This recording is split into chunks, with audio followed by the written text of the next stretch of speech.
Hey, good morning. It's Coffee with Shanda. It's 7 a.m. and I just am thrilled to be here with you. It's been a big week on Coffee with Shanda. We've had lots of people sharing and commenting and just really taking the information to heart and really creating the results that you want in your business and in your life. And that just thrills me. There's nothing that makes me happier. Hi, Chris. Hi, Christina. Hi, Susanna. Hi, you guys. Good morning.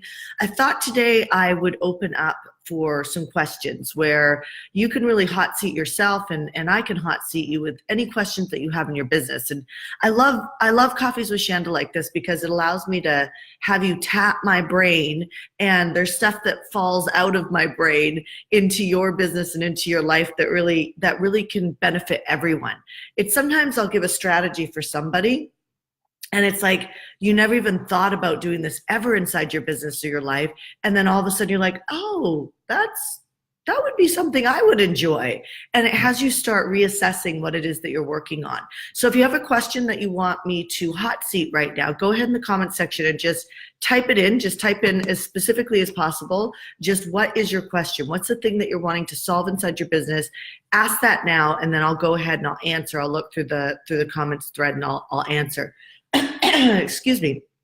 I'm drinking my celery drink. So the cool thing about lives is we can actually just be real. So welcome to my kitchen right now. Okay. Hi, Deidre. Hi, Chris. Hi, Michelle. Awesome. Okay. So what I want you to do is I want you to ask me a question about your business or your life pertaining to being an entrepreneur, and I'll help you coach that. So don't sit there and just watch. Ask a question. You're not on Coffee with Shanda because you're not thinking. So ask a question and let me help you. I do want to talk a little bit about prioritizing. Something that I think I do really well is prioritize a priority 1, priority 2, and a priority 3 inside my life and inside my business. So I might have lots of ideas, and my team inside Heartcore, the people that really, lead the charge when I come up with an idea, they know that if I'm talking about something, it doesn't necessarily mean that I want to do it now. And that's probably one of the biggest learning curves that people have working with me, because I'll be like, you know what? Like, so for instance, one of the downloads that I got was creating an entrepreneurial church that has multiple different faiths, like Muslim, Catholic, Jewish, Mormon, Christian, like all of that, and have these entrepreneurs actually lead together, not to speak about biblical principles, but their common thread is God, and they're all powerhouse business people. And that's a vision that I have.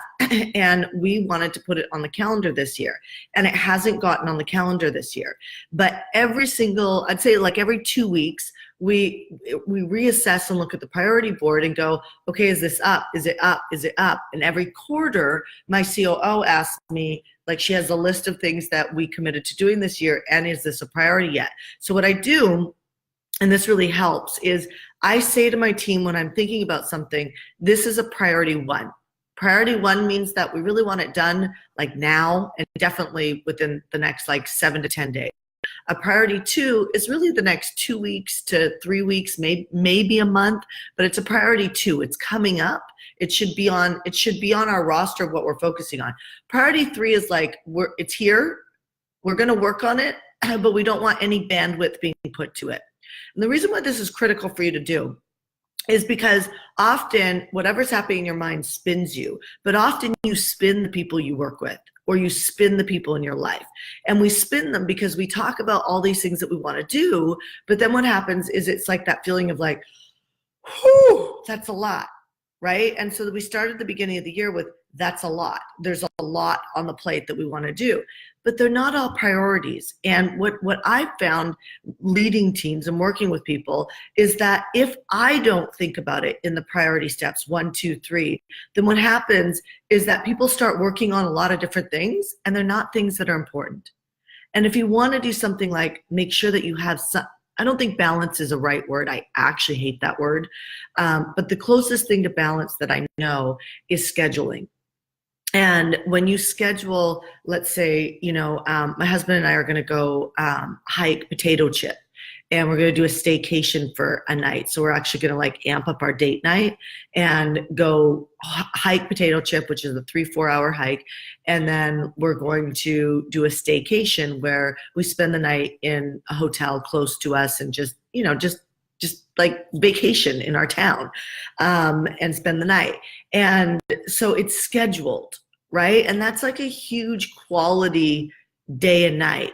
And that huge quality day and night pours a lot into the bucket of your life, like it pours a lot into the bucket of your relationship versus like, I think date night's powerful. We just got interviewed on date night, but it's like, sometimes I find date night every week a little boring. And so we've tried to find ways of amplifying it up with not having to fit into the box of, let's see what it should look like to date your partner. And so, look at your life and look at what is it that you're wanting and craving more of. What are you craving more of? And typically if you're craving it, it means that it's been depleted. And if it's been depleted, look for ways to do things different, because you don't have to do business, you don't have to do life, you don't have to do marriage, you don't have to do relationships, you don't have to do friendships the way that everybody thinks that you need to do them. You can create them any way you want, but designing a life really does take time to sit down and look and go, well, what do we want to do next in the next quarter? So I interviewed a guy a while ago, Mark, on Coffee with Shanda, and he talked about how he incorporated his family.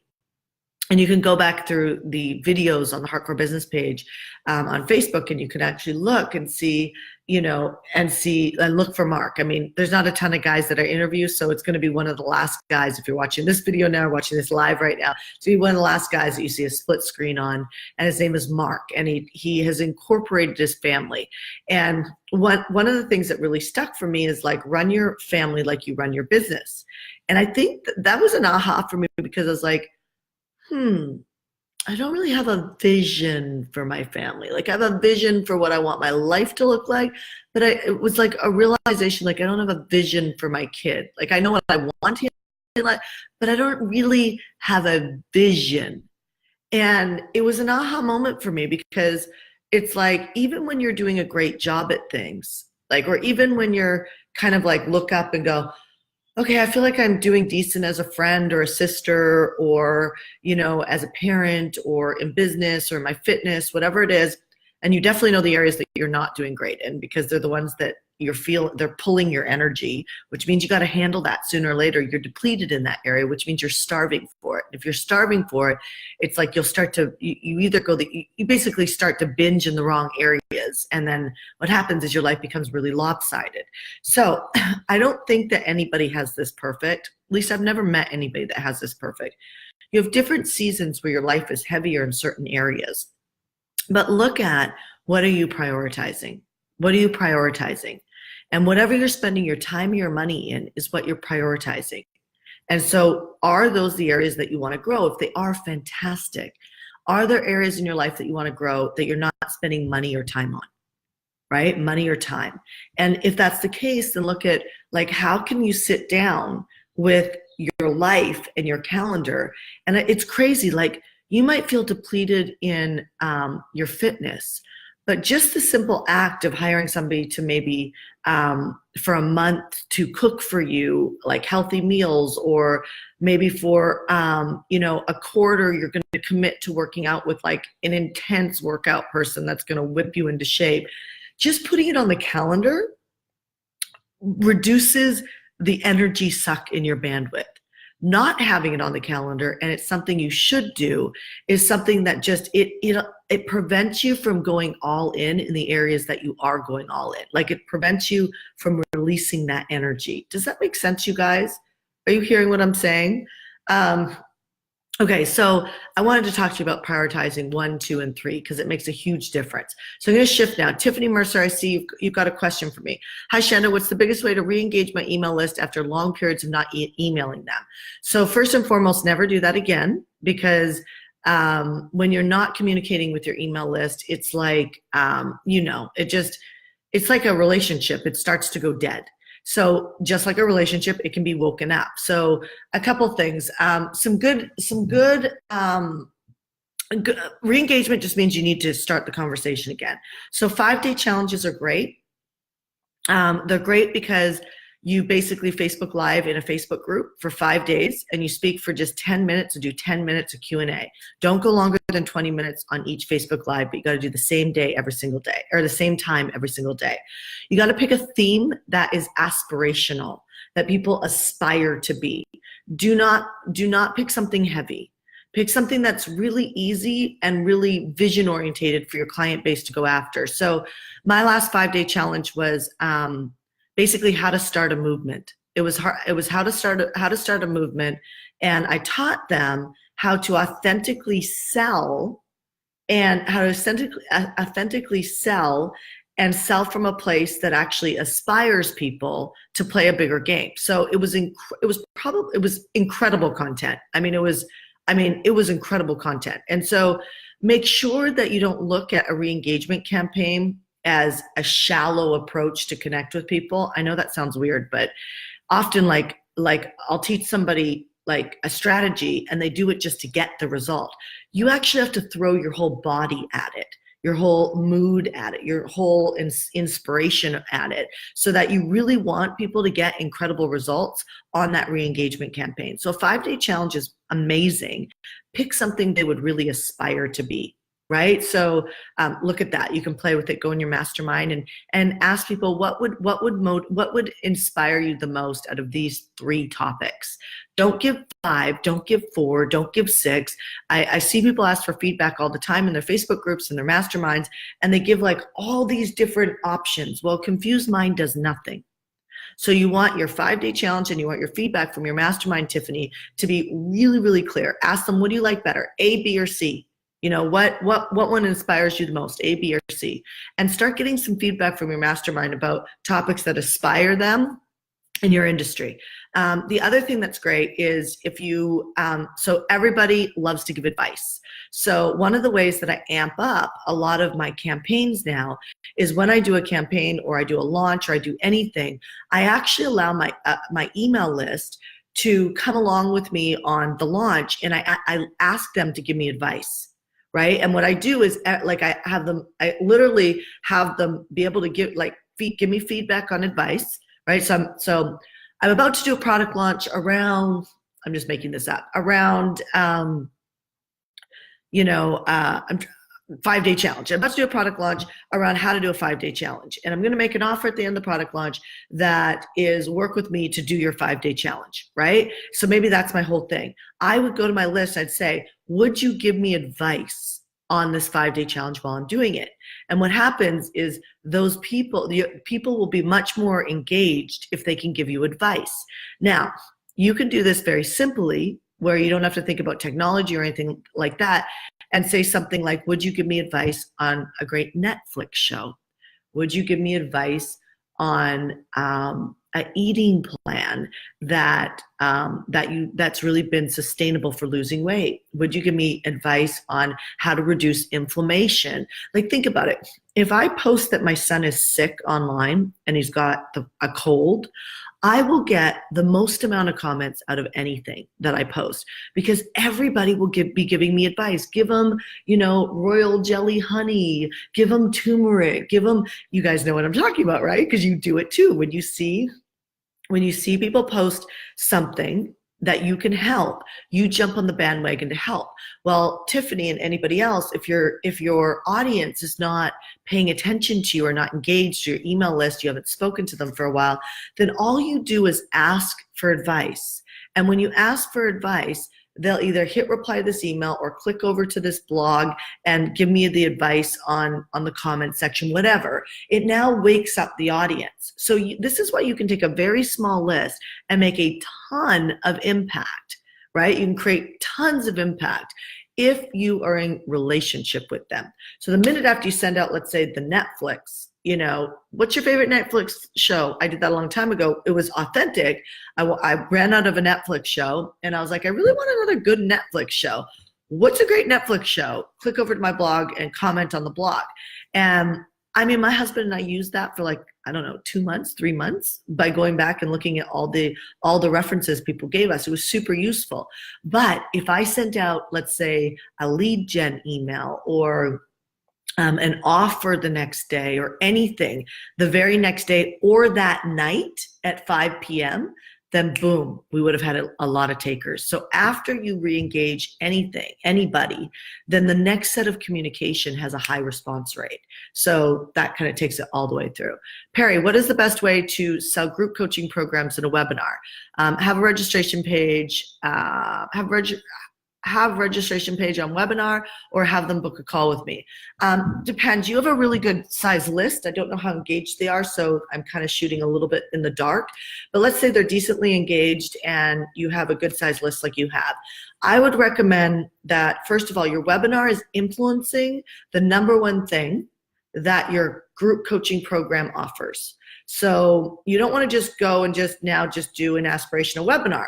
You actually want it to, and you don't want it to be random. You want it to be specifically, like, so for instance, the core product that we offer is helping people build audiences. That's the baseline. That's really getting you all ready to make money and make an impact. And so I can help you do that really good. It's so easy to make money after you do that piece. So when I do webinars, I often do them around growing your reach, growing your audience, stuff like that, right? Getting more credibility, launching your business from startup to go, like little things like that. Usually it's around audience though. And so that's the first phase. You want to make sure that the messaging that you're influencing is the core result, that whatever you're offering is synced, because otherwise there's like a disconnect. So that's first and foremost. Then if they're uber responsive, then I just did this strategy with one of my clients that booked me for a VIP day yesterday. I literally had her sell a 297, or you could even do a 27 or a 97 or a 67 or 77. You want a 7 or a 9 at the end of the number, okay? It converts higher. I had her sell a 297 offer to be able to have her look at your idea, make sure that you have a viable idea in your business and that it can be monetized. And so literally she's offering a $600 coaching session for $297. And the first 3 people, you always want to give some sort of an urgency bonus, right? That might sound tacky for you guys who don't like marketing yet, but we are an emotional animal. We need to be encouraged to make decisions faster. We are a society that hems and haws like crazy. We want something and it's in front of us and we still don't pull the trigger. We hesitate, right? Which is why yesterday was all about hesitation and the cost of it. So I told my client, I said, offer a $297 coaching session, which is worth $600. Offer that for everybody from the webinar, because her webinar is literally on the same piece, right? And so her offer was, do you have a viable idea? Can it be monetized? For $297, I'll coach you on that. And then as a bonus, the first 3 people who take action on this offer, I'm going to give you a $5,000 ticket to her workshop that she's doing in June. And so now the power of this, and the reason why I created this strategy, is she loves stages. And so this made her put a workshop in June on her calendar. So her calendar is pulling her forward versus her working forward.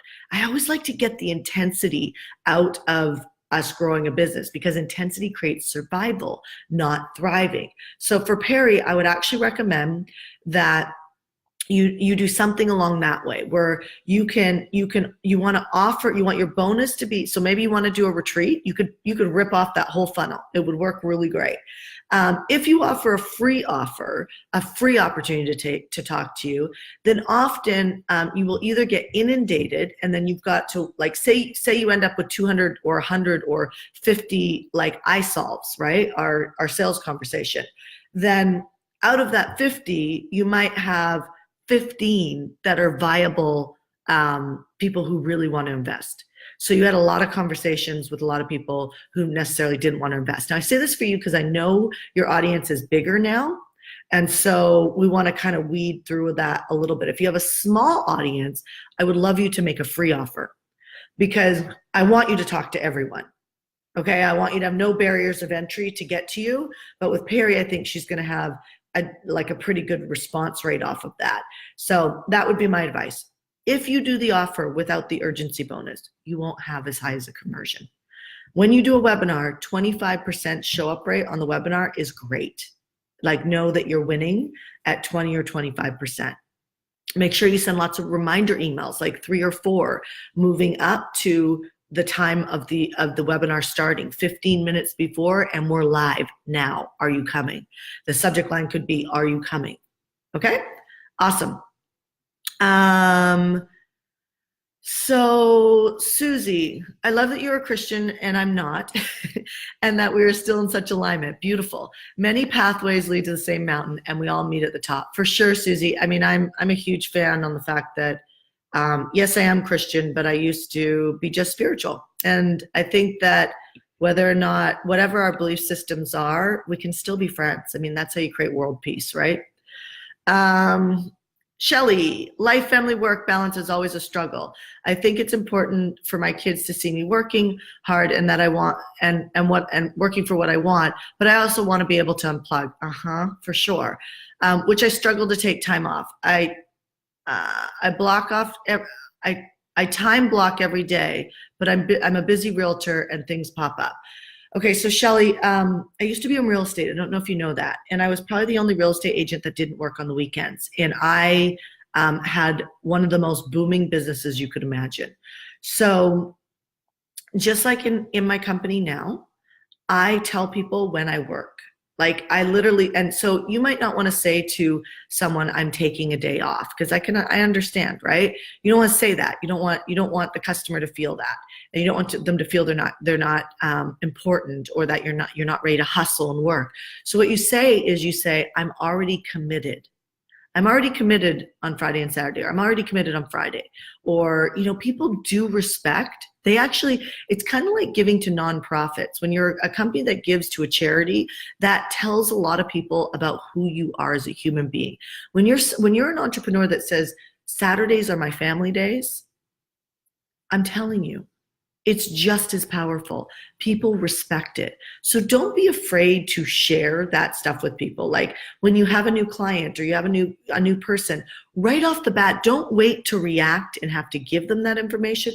Right off the bat, like when people come into our community, they know that the last week of every month, like it's Thursday while I'm cutting this live with you guys.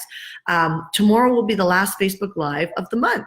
And then next week is Flex Week. You all know I take off Flex Week. It is my family time. Now, don't make anything up about that. Like, she can do that because she, has had whatever level of success. I created success in real estate. I did over $100 million in sales in not a career. I'm talking in just over a year. Okay. I did that and I still took off. That's not true. In real estate, I actually did 6 days a week. That's not true. So I can't say that, but, I can't say that. That's actually not true. I really established that more in this company, but with that being said, I can say to you that, that I have probably gained more customers and clients by being this way than killing myself in work. Don't strive, Shelly, for work-family balance. It's non-existent. Don't strive for it. It's like, don't strive for a winning strategy, a losing strategy that doesn't exist, okay? So if you try and get balance, you will under-optimize your life. You will under-optimize your purpose. You will under-optimize everything. So don't try and strive for that, okay? What you can strive for, though, is time blocking is powerful, but now you need to work on keeping your word to yourself. So look at all the areas. Start tracking all the areas you break your word, because this isn't a time issue. This is an integrity issue. You have an integrity issue with yourself and your life. And so when you look at I'll prove it to you. You'll prove it to yourself. Literally go through your life and notice when you say you're going to do something and you don't. Now, there are times that you renegotiate things, but notice if renegotiating, like, let's say, like for instance, Perry is on this live. I was supposed to go with Perry and Diane to get together in Perry City and go skiing, go hang out and all this stuff. And I had to renegotiate when there was something not on my calendar I already had a bunch of travel plans, and I was committed to being a mom. And I wasn't willing to overcommit myself and not be with Zach after a trip to the Maldives, a trip out of town for 5 days. It was basically like, this isn't going to work. Do you know what I mean? Like, I'm not going to do back to back, 5-6 day trips away from my child. So not the message I want to give to Zach. And so, however, with that being said, that's a renegotiation. That almost never happens in my life. It almost never happens in my life. And so if you look and go, oh, I said I was going to go meet somebody for coffee, and then I had to cancel or move the time. I said I was going to work out this morning. It didn't happen because something popped up.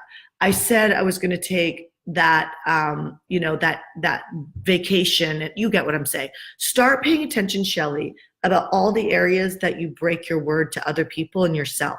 And then you'll realize you have an integrity issue.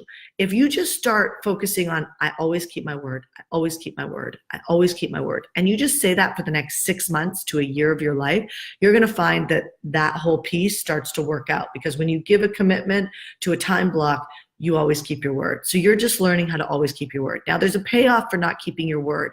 Typically, busy people have intimacy issues. So we like to say things like, I love my work, or we like to justify it. But if we're busy, we actually have an intimacy issue, which means that somewhere along the line, intimacy got scary. Somewhere along the line, intimacy meant pain. And so, if you stop working, you might get depressed, you might get bored, you might have to have sex, you might have to date, you might have to whatever. Right? So what happens is we keep busy, and then it doesn't leave room for depth. And if we don't have depth, again, even the things we're busy on never really hit the full potential of what we're capable of. That was a really big thing for me to learn in my life. So I went way over today. So I'm going to end there. I'm going to go back through the comments. After I bring my son to school, I'm going to go back to the comments and I'm going to answer your guys' questions, okay? So God bless you. Have a great rest of your day today. Hopefully this Coffee with Shanda opened up some ahas inside you. And tomorrow I will see you on Coffee with Shanda, which is the last one of the month. All right, you guys, I'll talk to you soon. Bye.